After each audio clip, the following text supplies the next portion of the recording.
de Dios. Amén. Vamos a escuchar en este momento un especial en guitarra, lira, redoblante por allí también a cargo de nuestros alumnos. Hay chicos de diferentes grados de nuestra institución. Ellos han decidido también en dirección del profe Lisímaco adorar a Dios. Vamos a escuchar este especial que han preparado para nosotros en esta noche. Sonido, sí, sonido.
La forma de decirle al Señor, agradecemos por ese especial es amén. ¿Dicen amén? Amén, de decirle Señor, así sea, canto de alegría porque tengo amor, vivo cada día, ¿para quién? Para el Salvador, dice la letra de este hermoso himno, de esta hermosa melodía. Agradecemos a los que están conectados desde casa también.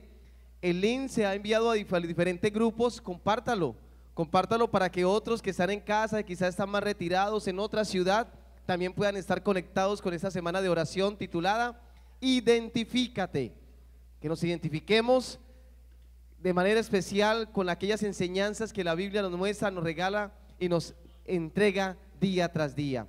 ¿Cuántos son padres de familia que nos acompañan hoy? Padres, madres, allí está, muy bien. Hermanos de nuestra iglesia que también nos están acompañando, y los profes del colegio, ¿dónde están? Algunos están ahí todavía con su camiseta de trabajo, otros ya están de civil, pero aquí estamos frente en la línea de batalla. ¿Ok? Si hay niños en el auditorio, hay un salón dispuesto para ellos con algunas maestras que los van a atender, por favor. Es que los niños, hay un tema especial para ellos allí, para que también puedan nutrirse con las enseñanzas de este día, de esta noche. Voy a invitar entonces a nuestro predicador, nuestro ministro Johnny Teherán, que durante toda esta semana en la mañana está con los chicos de bachillerato y en la noche está aquí con la iglesia trayendo un mensaje de vida, un mensaje de salvación para cada uno de nosotros. Vamos a quedar entonces con nuestro predicador. Bienvenido nuevamente, Dios te bendiga, ministro. Gracias, hermano Robert. Buenas noches. Bueno, yo me imagino que estamos un poco cansados. Siempre a esta hora uno ya desearía estar en la cama, no acobijado porque aquí no hace frío, pero sí bajo el ventilador o bajo el aire acondicionado, ¿cierto? Vamos a tratar de ser los más breves en esta noche para poder entonces como tal que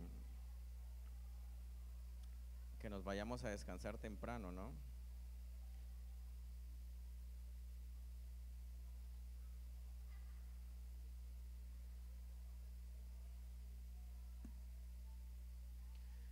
Hablando en el marco de la identidad, el día domingo hablábamos que cuando Dios nos creó con una identidad ya basada en su carácter. Pero el enemigo implantó una identidad que no es la de nosotros y hoy por hoy luchamos con esa identidad para poder obtener una identidad como la de Cristo Jesús, que es el verdadero carácter con el cual nosotros fuimos formados. Ayer hablábamos acerca de Jacob, un hombre que sus padres implantaron o generaron una identidad que no era la suya. Y recomendábamos a los padres siempre apoyar a sus hijos y llevarlos a una experiencia en la cual ellos sintieran que en realidad eran hijos de Dios, que no permitieran que nadie, nada ni nadie generara una identidad diferente a la que Dios había implantado en nosotros. Y hoy vamos a hablar acerca de un conflicto de identidad, porque en el libro de Génesis capítulo 3 versículo 15 la palabra de Dios nos presenta un cuadro en medio de las decisiones de Adán y Eva. Dios ya había entonces predicho o descrito que a partir de ese momento del pecado de Adán y Eva existirían dos grupos de personas y todas dos manejarían una identidad específica. Y esa identidad estaría basada en la obediencia, más no en la conveniencia. Génesis 3:15 habla de dos simientes. Y si vamos al texto de Génesis 3:15, cuando Dios habla a Adán y Eva, le dice: y pondré enemistad entre ti y la mujer, entre tu simiente y la simiente suya. Esta te herirá en la cabeza, mas tú le herirás en el calcañar. Hay dos simientes que en la Biblia se nos presentan, y cuando Adán y Eva escuchan estas predicciones acerca de simientes, la simiente de la mujer y la simiente de la serpiente, la simiente de los que no eran hijos de Dios. Entonces, en el tiempo nacen dentro de esta simiente, dentro de Adán y Eva, dentro de la relación que tenían Adán y Eva, nacen dos hijos. El primero que nace se llama Caín. Y cuando Caín nace, Adán y Eva pensaron que Caín era el hijo de la promesa, aquella promesa de la simiente que Dios había dicho, y que Eva sería esa progenitora de la simiente. También con el tiempo nació Abel, pero la Biblia dice en Génesis 4 del 1 al 7 que un día ellos dos fueron a presentar sacrificios delante de Dios, ofrenda delante de Dios, y uno llevó lo mejor de ¿qué? De la tierra, del fruto de la tierra. ¿Era malo que llevara lo mejor del fruto de la tierra? No, era lo mejor del fruto de la tierra. Pero Abel llevó un sacrificio. Ahora, entre estas dos ofrendas hay una diferencia. Uno llevó lo que consideraba que era lo mejor, pero otro llevó lo que Dios había determinado que era necesario para obtener una redención. Por eso les digo que la identidad está basada, la identidad de los hijos de Dios está basada en la obediencia, mas no en la conveniencia. A veces nosotros pensamos que hay caminos que son mucho más fáciles y que tienen el mismo propósito, pero en realidad cuando analizamos los propósitos de los dos caminos, hay unos que evaden algunas responsabilidades que tienen que ver con la obediencia. Entonces, en el tiempo, estos dos hombres, uno llamado Caín, al ver que su ofrenda no es acepta por Dios, se molesta, invita a su hermano al campo y lo mata. Cuando Abel muere, Eva se da cuenta que Caín no es la simiente prometida, porque la simiente prometida no venía a generar mal, sino que venía a ser un redentor para ellos. Pero Dios dice, la palabra de Dios, Dios da a Eva otro hijo, y ese hijo le ponen por nombre Set. Y en Set ella ve también la esperanza de ¿qué? De que sea la promesa.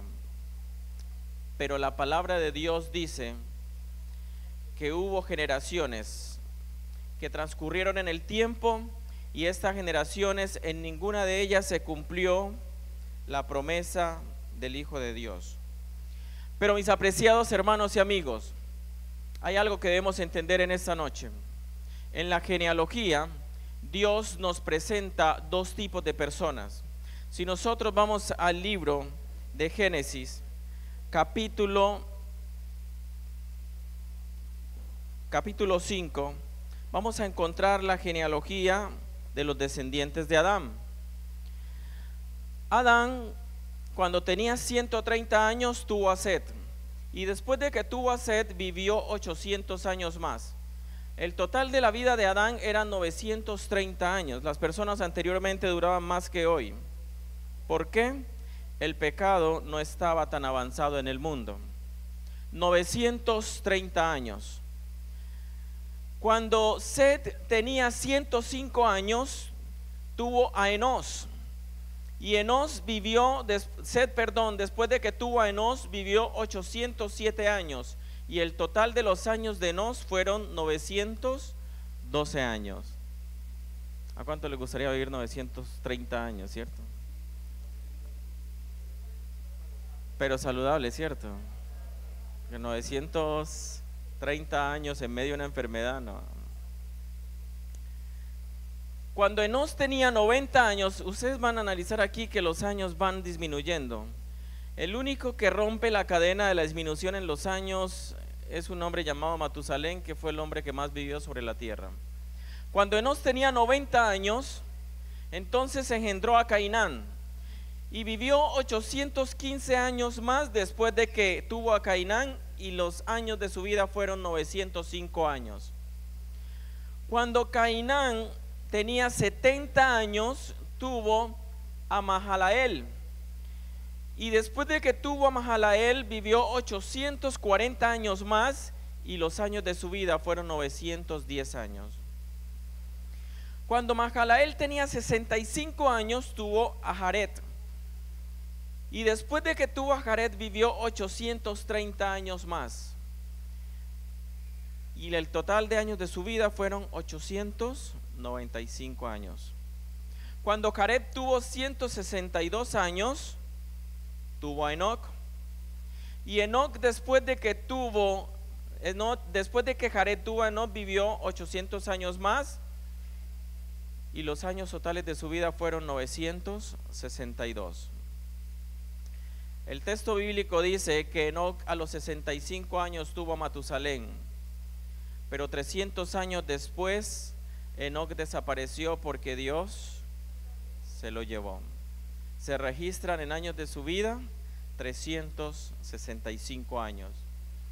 Cuando Matusalén tenía 187 años, tuvo a Lamec, y después de que tuvo a Lamec, vivió 782 años, y los años de su vida fueron 969. Es el hombre que más vivió sobre la tierra. Y por último, cuando Lamec tenía 182 años, tuvo a Noé, y después de Noé vivió 595 años, y los años de su vida fueron 777 años. En esta genealogía encontramos a los hijos de Dios. Si vamos al libro de Génesis, el versículo 6, capítulo 6, perdón, nos vamos a encontrar que el libro de Génesis capítulo 6 dice que aconteció que cuando comenzaron los hombres a multiplicarse sobre la faz de la tierra y le nacieron hijas, al ver los hijos de Dios que las hijas de los hombres eran hermosas, tomaron para sí mujeres, escogiendo entre todas. Ese plural de tomaron para sí mujeres indica que ellos comenzaron a vivir en medio de la poligamia. Algunos no tomaron una sola mujer como Dios lo había establecido en el principio, sino que comenzaron a tomar 2 y 3 mujeres. Y el versículo 2 dice que comenzaron a escoger entre todas. Y dice la palabra de Dios que entonces dijo Jehová: no contenderá mi espíritu con el hombre para siempre, porque ciertamente él es carne, pero vivirá 120 años. Pregunto, ¿el hombre hoy ha vivido 120 años? Algunos. Muy pocos son las personas longevas hoy, porque la gran mayoría fallecen tipo 80, 90 años, 96 a lo sumo. Pero Dios había determinado que para el hombre su vida serían 120 años, básicamente porque la maldad en el mundo se había ¿qué? Multiplicado. Pues déjeme decirles que yo no aspiraría a vivir 960 años, 969 años, tal como lo hizo Matusalén, en un mundo tan lleno de maldad. En ese momento yo no lo aspiraría, porque en realidad lo único que yo aspiro en este momento es que Cristo Jesús pueda venir y pueda llevarnos a morar con Él por la eternidad. Porque vivir en un mundo de tanta maldad, si aún en medio de algunas comodidades que tenemos, sentimos que la vida en ocasiones nos fastidia por el sinnúmero de maldad que existe en el mundo, usted se imaginaría tener que contemplar tanta maldad durante 969 años. No creo que lo soportarían. No creo que lo soportaríamos. Entonces, en la Biblia, allí en el capítulo 6, la Biblia entonces ahora empieza a determinar que si Dios dijo que había una simiente de la mujer y una simiente de la serpiente, entonces en el capítulo 6 ahora la Biblia empieza a describir que los hijos de Dios comienzan a ver a las hijas de los hombres, o sea que se cumple lo que Dios había predicho. Las hijas de los hombres representan a los hijos de Caín, esa descendencia que en el tiempo fue degradando su carácter y comenzaron a obtener una identidad que no era la propia. Pero también estaban los hijos de Dios que en el tiempo honraron a Dios con su presencia, con la presencia de Dios en sus vidas, y cada uno de ellos en el tiempo fue reconocido con muchos años de vida hasta llegar a Noé. Pero en medio de la maldad, porque dice el versículo 5 del capítulo 6, que vio Jehová que la maldad de los hombres era mucha en la tierra y que todo designio de los pensamientos de su corazón era solamente de continuo al mal. Y se arrepintió Jehová de haber hecho al hombre en la tierra y le dolió en su corazón. Y por eso dijo Jehová: borraré de la faz de la tierra los hombres que he creado, desde el hombre hasta la bestia, hasta el reptil y las aves del cielo, pues me arrepiento de haberlos hecho.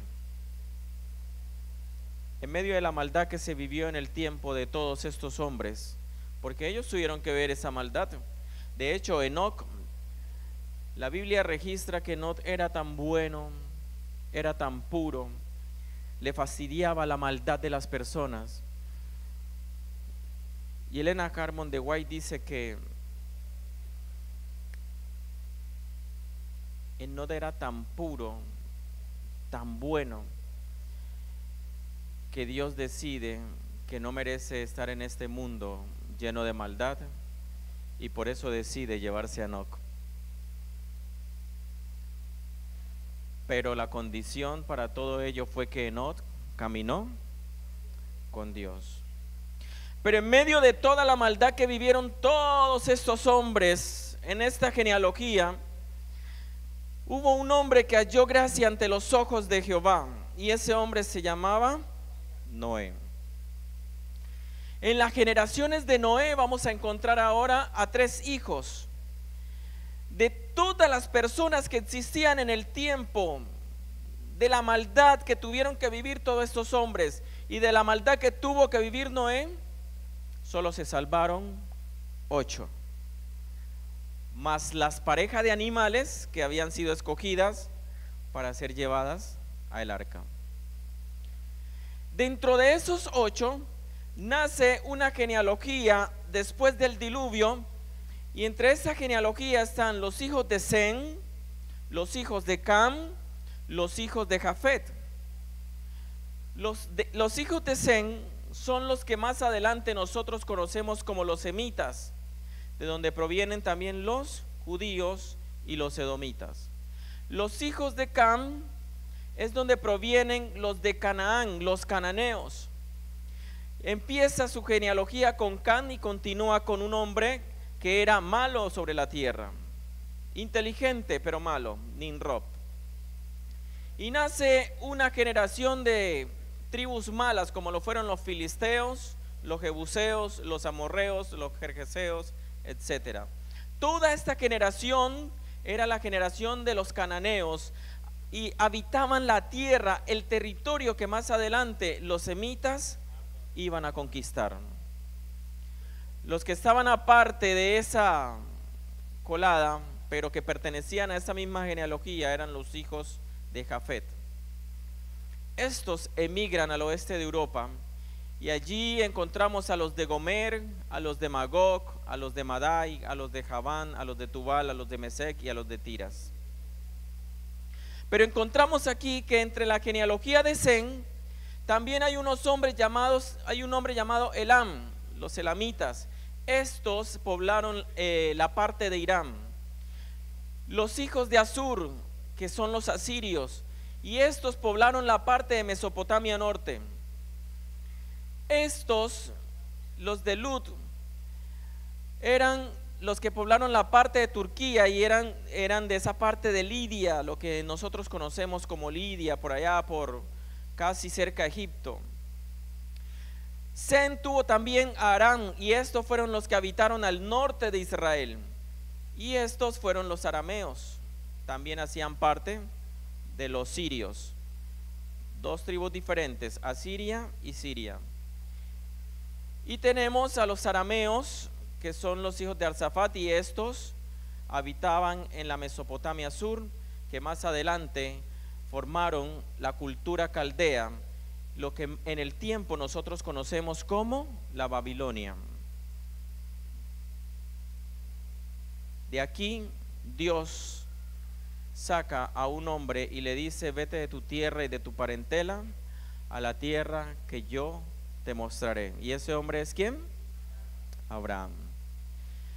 De los hijos de Arphaxad salieron Abraham, salieron Lot, y de Abraham salieron los judíos y los edomitas, los árabes, los madianitas. Y de Lot, una noche, en medio de una borrachera, sus hijas, viendo que se iban a quedar sin descendencia, emborracharon a su padre, y nacieron los moabitas y los amonitas.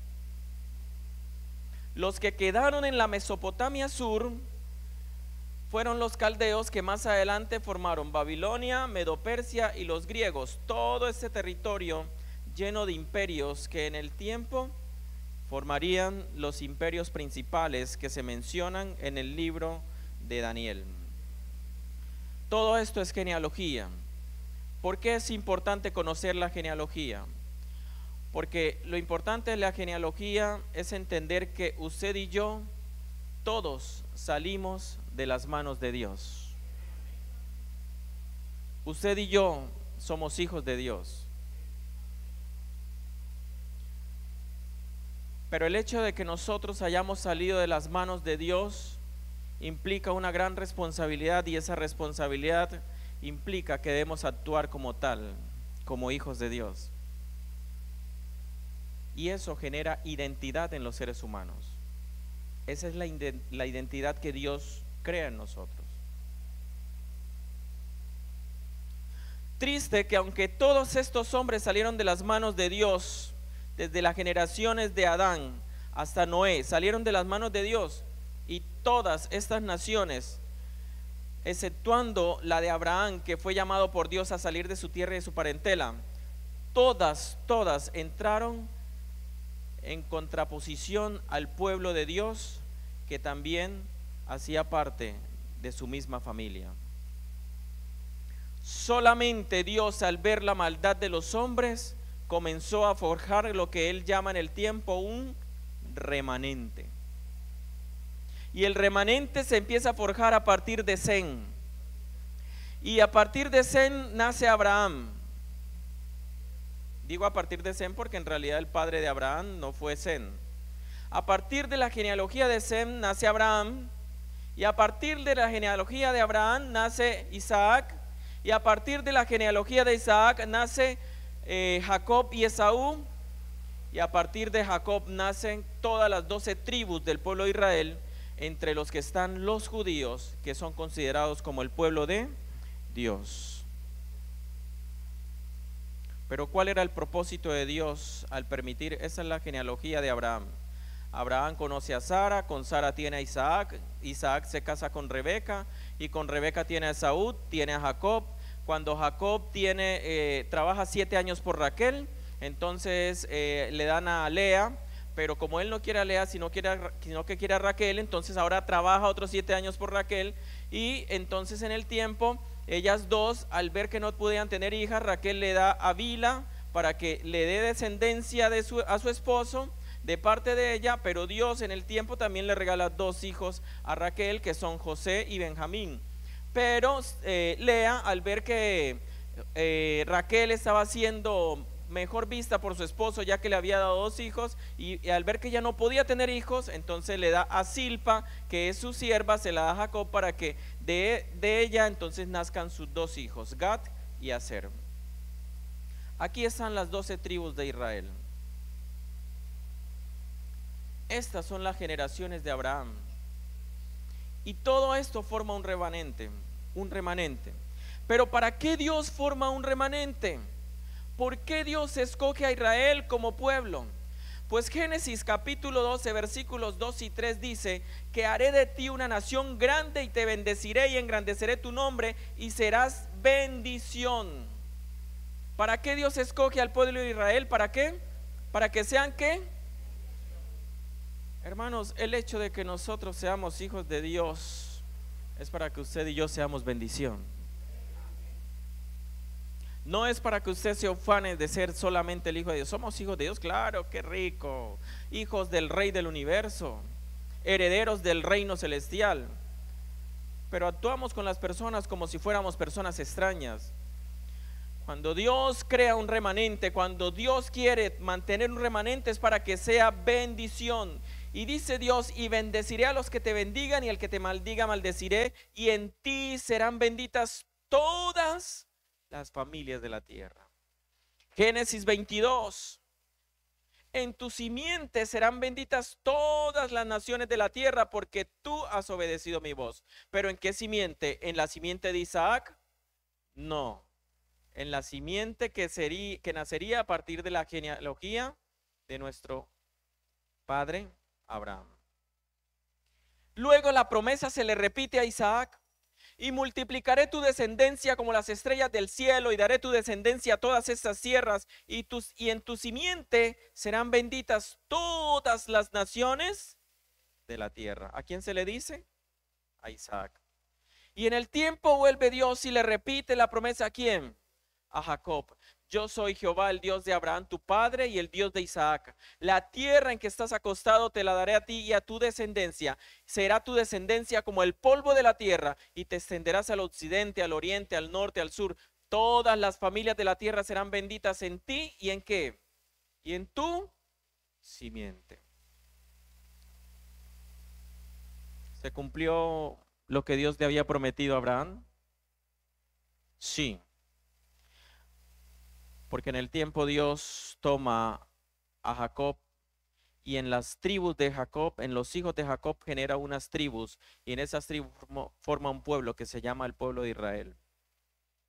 Y cuando Dios toma posesión del pueblo de Israel, Allí en el monte Sinaí, junto al monte Sinaí, Dios se manifiesta al pueblo y le dice: ahora pues, si en verdad escucháis mi voz y guardáis mi pacto, seréis mi especial tesoro entre todos los pueblos, porque mía es toda la tierra y vosotros seréis para mí un reino de sacerdotes y una nación santa.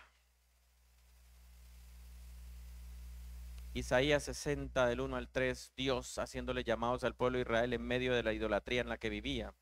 Le dice: levántate, resplandece, porque ha llegado tu luz y la gloria del Señor ha amanecido sobre ti. Porque he aquí tinieblas cubrirán la tierra y densa oscuridad los pueblos, pero sobre ti amanecerá el Señor y sobre ti aparecerá su gloria. Y acudirán ¿quiénes? ¿Quiénes acudirán? Las naciones a tu luz y los reyes al resplandor de tu amanecer. Cuando Dios toma al pueblo de Israel para que represente su carácter, es porque Dios implanta en el pueblo de Israel una identidad que quiere que usted y yo mantengamos. Pero el pueblo de Israel no mantiene en esa identidad. En lugar de ellos influenciar al mundo exterior, lo único que hacen es dejarse influenciar por ese mundo y se llenan de idolatría, se llenan de orgullo y son llevados cautivos. El primer cautiverio por los babilonios, eran oprimidos constantemente por los asirios y por los sirios, porque cada vez que nosotros salimos del cerco de Dios, de la identidad de Dios, quedamos a nuestra suerte y el enemigo hace con nosotros lo que le da la gana. Nosotros, aunque salimos de las manos de Dios, la única forma de cumplir con este propósito por el cual Dios nos ha escogido es que mantengamos la identidad que Dios quiere implantar en nuestra vida. De lo contrario, seguiremos siendo hijos de los hombres. O sea, no pertenecemos al linaje de Dios.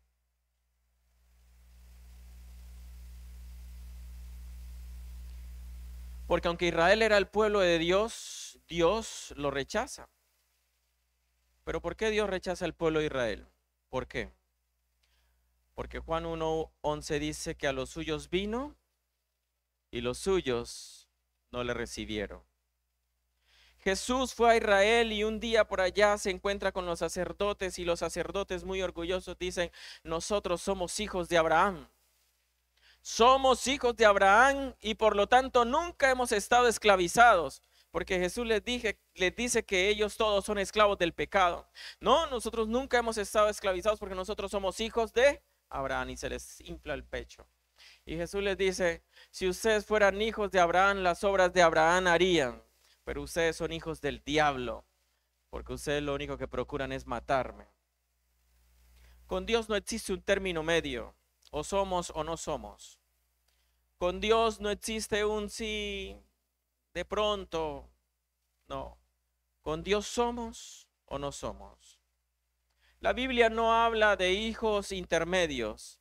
La Biblia habla de los hijos de Dios y de los hijos de los hombres. Con Dios no existe un término medio.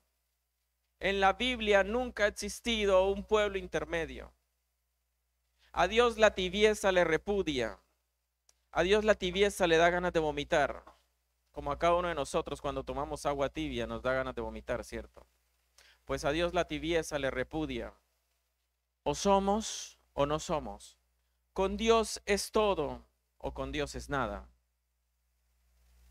Pero el pueblo de Israel se ufanó: nosotros somos hijos de Abraham. Bueno, si ustedes son hijos de Abraham, actúen como tal, como hijos de Abraham. Mantengan la identidad de hijos de Abraham, porque aunque Abraham cometió errores, Abraham se reconcilió con Dios y en medio de la reconciliación Abraham comienza a vivir de acuerdo a la identidad que Dios estableció en él, y por eso se le conoce en la identidad de la Biblia como el padre de la fe. Entonces, como cristianos, mis apreciados hermanos, amigos, padres de familia que nos visitan en esta noche, si nosotros nos consideramos hijos de Dios, actuemos como tal.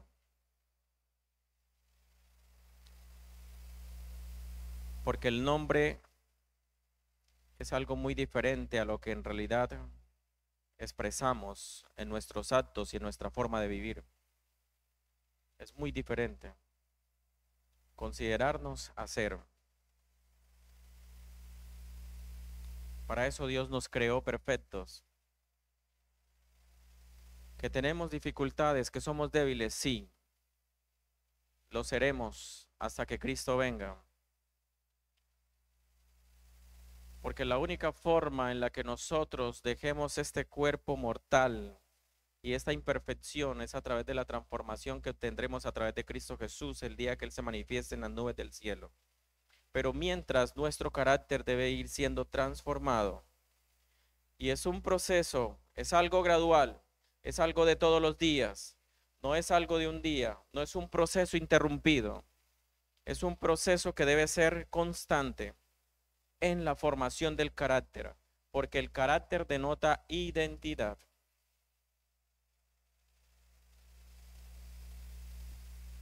Entonces ahora Dios rechaza al pueblo de Israel como su pueblo.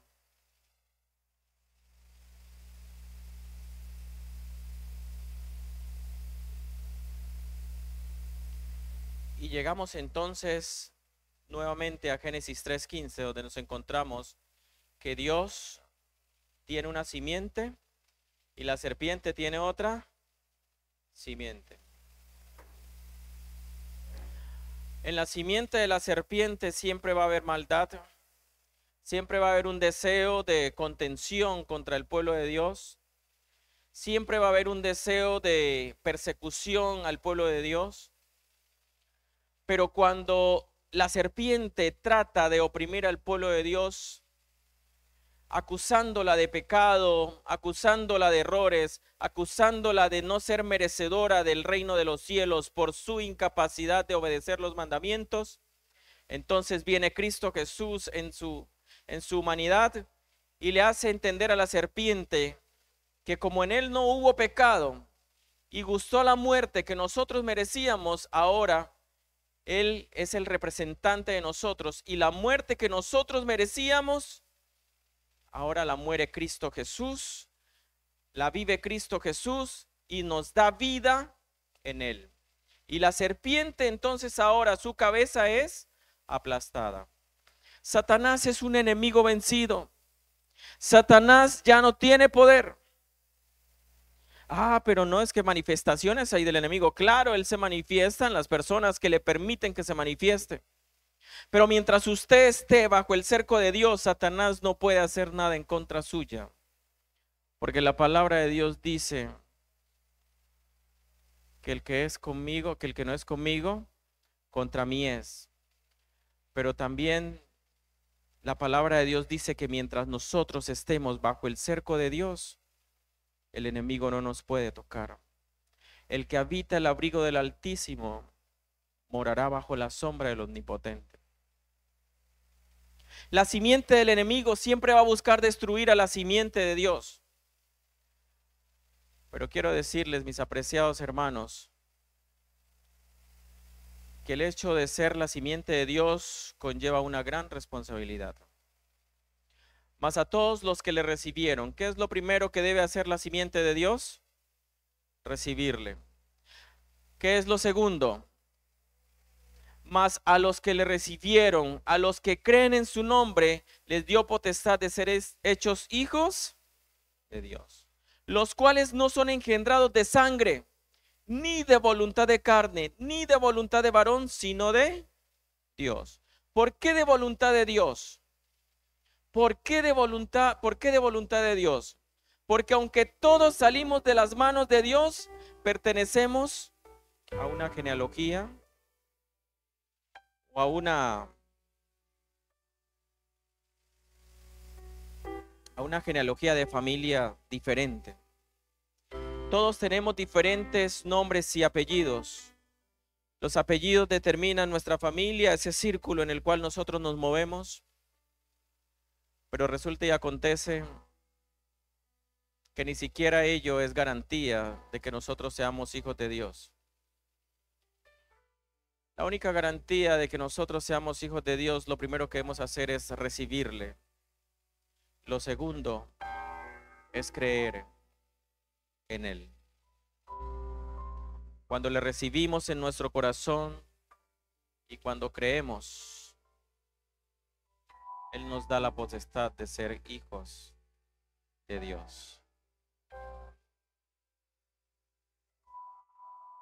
Eso no se trata de posición social. Eso no se trata de títulos académicos. Eso no se trata de las influencias que yo tenga en el mundo.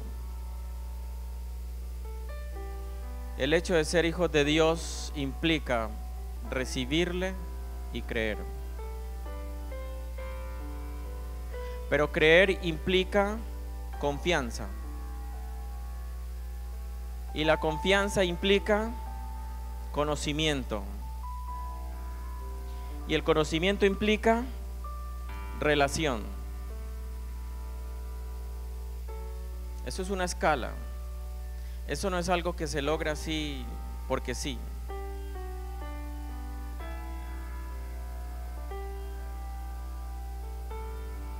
Creer implica confianza. Confianza implica conocimiento, porque usted no confía en alguien que no conoce, ¿cierto? Difícilmente. Pero el conocimiento implica relación. Para uno poder conocer a alguien necesita relacionarse, ¿sí o no? Yo no puedo dar conceptos de una persona sin haberme relacionado con ella, porque estaría especulando sobre esa persona. Y con Dios pasa lo mismo. Sí, claro, todos somos hijos de Dios. Todos salimos de las manos de Dios. Pero si usted se quiere identificar con Dios, la única forma de hacerlo es recibiéndole y creyendo en Él. ¿Creen ustedes en Dios? ¿En serio creen en Dios? ¿Saben lo que implica creer? Ya se los dije. Creer implica confianza. Si se les olvida todo lo que les dije en esta noche, no se les olvide esto. Creer implica confiar. Confiar implica conocimiento. Y conocimiento implica relación. Cuando usted se relaciona con una persona, termina pareciéndose tanto a esa persona que los demás van a decir que parecen hasta hermanitos, ¿cierto? Pues en el contexto de nuestra relación con Dios nos terminamos pareciendo tanto a Dios que Dios comienza a reflejar su carácter en nosotros y las personas comenzarán a ver en nosotros a alguien diferente. Y todo ello es identidad. Hermanos, en el tiempo hemos perdido nuestra identidad. En ocasiones las influencias externas han hecho que nos desviemos del propósito principal, que es ser bendición para los demás. En lugar de nosotros influenciar a los demás para bendición, en ocasiones dejamos que ellos nos influencien a nosotros. Es algo que he tratado todas las mañanas de resaltarle a los jóvenes cuando estamos en el culto. La bendición de estar aquí, la bendición de disfrutar de una institución en la cual los principios están establecidos bajo el principio de Dios, y la bendición de poder obtener aquí un carácter que nos represente ante el mundo como ciudadanos del reino. Pero ustedes también en sus hogares pueden contribuir en eso para con sus hijos. Lleve a su hijo a una relación personal con Dios. Pero primero viva usted también esa relación personal con Dios. Relaciónese con Dios. Conozca a Dios. Cuando usted conozca a Dios, se va a generar una confianza tal que no importa las circunstancias en las que nosotros vivamos, dificultades, problemas, angustias, enfrentaremos en ocasiones la muerte. Pero cuando la confianza está puesta en Dios, ninguna de esas cosas nos harán claudicar entre dos pensamientos, sino que nuestra identidad permanecerá intacta, porque Dios siempre será el centro de nuestra vida.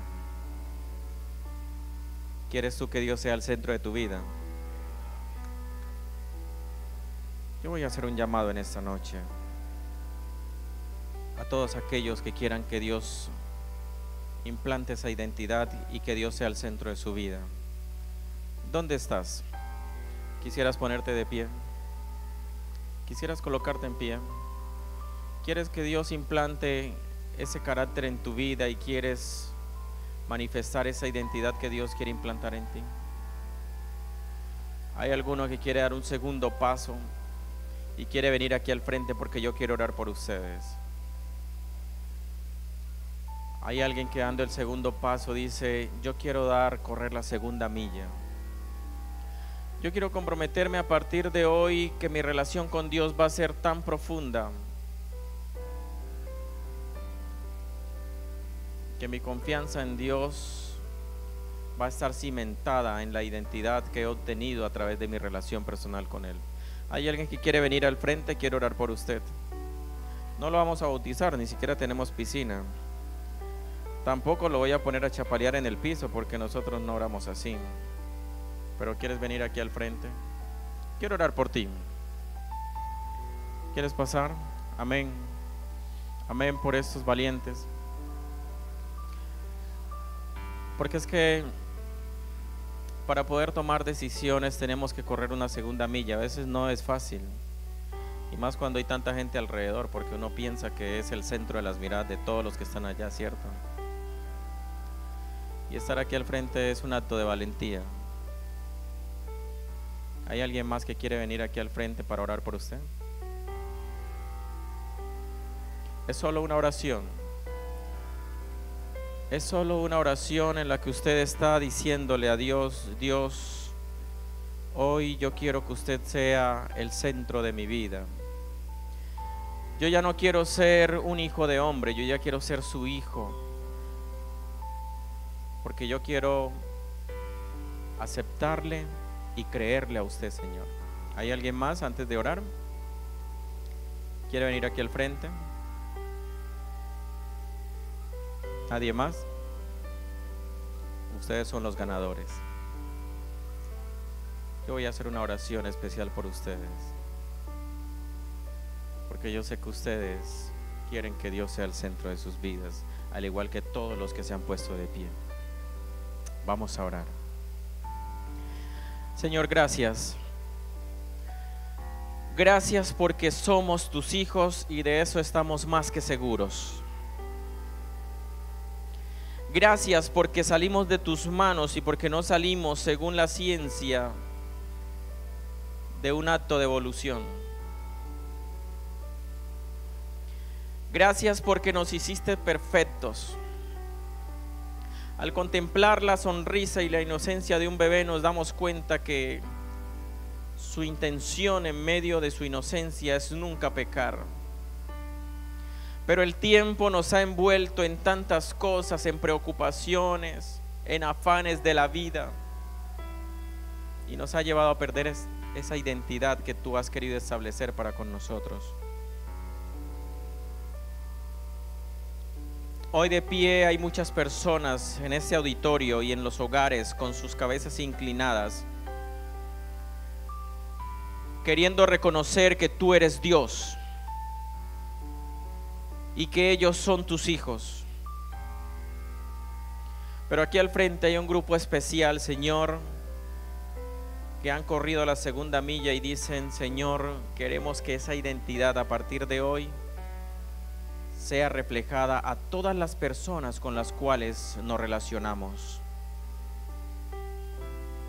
Quieren cumplir el propósito por el cual tú tienes un remanente y ellos quieren hacer parte de ese remanente. Ese remanente que sea luz para las naciones y bendiciones para cada una de las personas que lo rodean. Derrama una bendición especial sobre este auditorio y sobre los hogares que están conectados a través de las redes sociales. Y danos la capacidad de cada día relacionarnos contigo al punto de que nuestra confianza en ti sea tan plena que la dificultad más grande ni siquiera pueda mover nuestros corazones a claudicar entre un pensamiento egoísta, orgulloso, o un pensamiento lleno de dudas. Toma nuestra vida y úngenos en el poder de tu Santo Espíritu, porque te lo pedimos en el nombre y por los méritos de tu Hijo amado Cristo Jesús. Amén. Amén. El Señor les bendiga. Que el Señor pueda en esta noche llenarles de sabiduría, amor, confianza, y que comencemos o sigamos siendo lo que Dios quiere que seamos, sus hijos que reflejamos su identidad. Los invitamos a colocarse en pie y vamos a cantar el coro tema.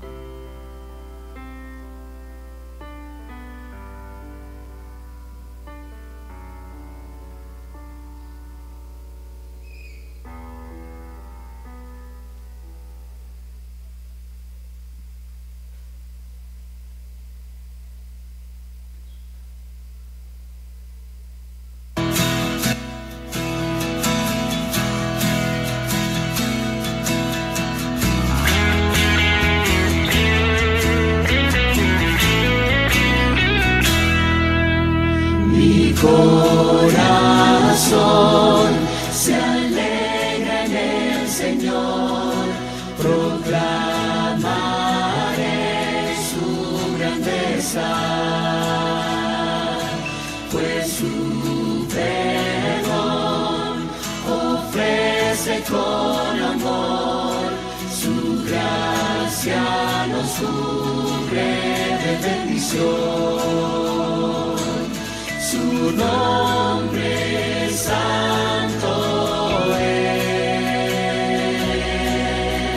santo es el Señor. Maravillas hizo Dios, nos mostró su gran poder. Él es Rey de Reyes, mi Jesús. Maravillas hizo Dios en mi vida con amor, su poder me rescató, Jesús.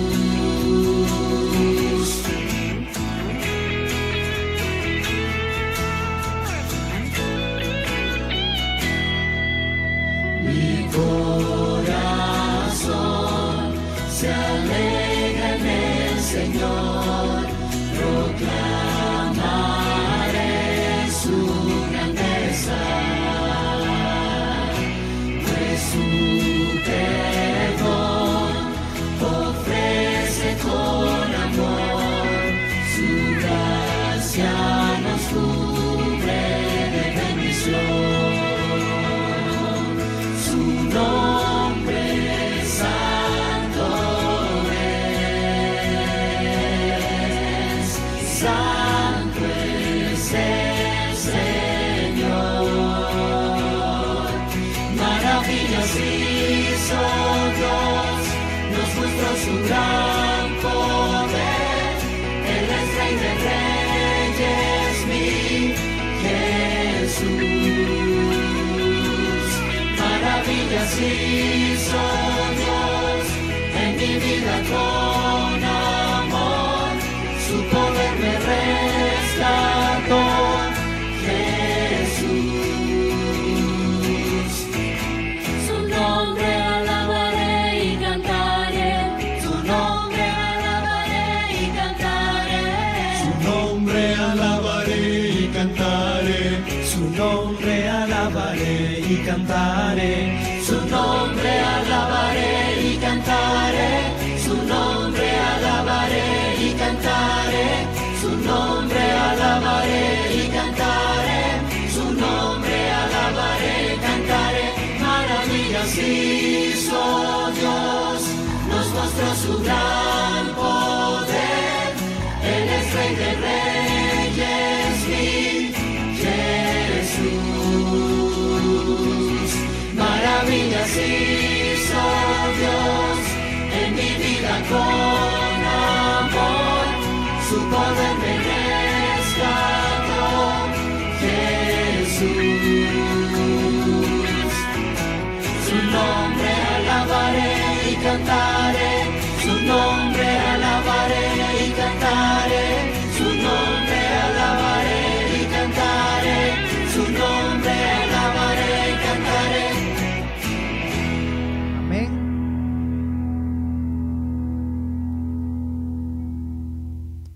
Oramos. Gracias damos, Señor, por este alimento espiritual que nos ha regalado. Ayúdanos a tenerlo en cuenta y que el Espíritu Santo lo pueda tallar en nuestra mente para que nos lleve a tomar decisiones para vida eterna. Querido Dios, que tus santos ángeles nos acompañen al salir de aquí y llegar con bien a casa, Señor. Lo pedimos todo en el nombre de Jesús. Amén. Pueden sentarse, por favor. Agradecemos su compañía nuevamente esta noche. Gracias por la disposición, el momento y el lugar para llegar aquí y poder tener este espacio para dedicárselo a nuestro Dios. Que tengan buena noche, los esperamos mañana nuevamente en este lugar, 6:45, estaremos iniciando con el momento de alabanza, luego tendremos entonces la parte central. Los que están conectados con nosotros también, gracias por estar allí con nosotros, Dios los bendiga. Los esperamos mañana, conéctense y compartan el link con otros para que también puedan estar con nosotros en esta semana de oración Identifícate. Buena noche, Dios los bendiga.